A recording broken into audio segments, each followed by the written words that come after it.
पवन भाई हमनी के तो धंधा चौपट हो गए। साला अब गानो ना निकाल पावतानी न फिल्में कर पावतानी। जहिया से इंटरनेट पर इतना न तेजी से जब इंटरनेट आवे लागल 4G से 5G हो गए, अब से लोग अब भोजपुरी देखना फिल्म पसंद न करेला। अब सिर्फ लोग कॉमेडी देखेला भोजपुरी के, वो मनी मेराज के। बताओ हमनी के डेरा कहाँ तक चली। बताओ हमनी लगा तनी फ्लॉप हीरो हो गली का। नाम भले इतना बनैली मगर साला लागत कोनो काम के ना बा।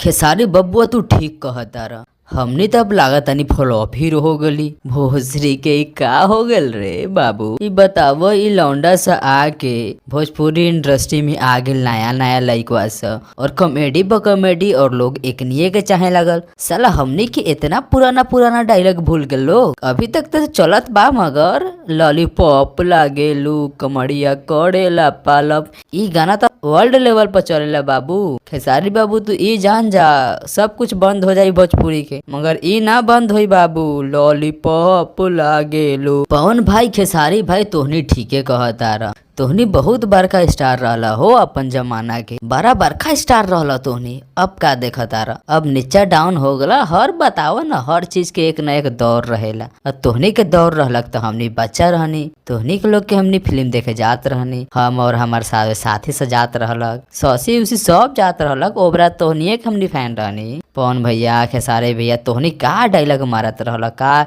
हेवी हेवी फिल्म निकाल ले बार। अब का करी, अब हमनी अब छा गए बानी भोजपुरी इंडस्ट्री में और खूब धूम मचावतानी। अब तो यह चलता काला चश्मा वाला खेसारी के ना, अब चलेला मनी मेराज के काला चश्मा वाला गाना, और सब लोग पसंद करेला मनी मेराज के। बताओ पवन भैया खेसारी भैया, अब साला जब हमरा दौर अलग भोजपुरी फिल्म में राज करे के, साला भोजपुरी इंडस्ट्री ही बंद हो गए। साला हमरा तक कॉमेडी करे आवेला न। हम खूब लड़का में फिल्म निकालनी सबके साथ है, दिनेश लाल यादव के साथ है, सबके साथ निकाल ली लड़का के रोल में, और हीरो के भी रोल में कई गो फिल्म निकाल ली मगर फ्लॉप हो गए। तब करी तो करी का पवन भैया खेसारी भैया। साला हमनी के दौर में साला भोजपुरी इंडस्ट्री बंद हो गए। साला अब इंटरनेट के जमाना में लार न पूछता कौन हमनी के।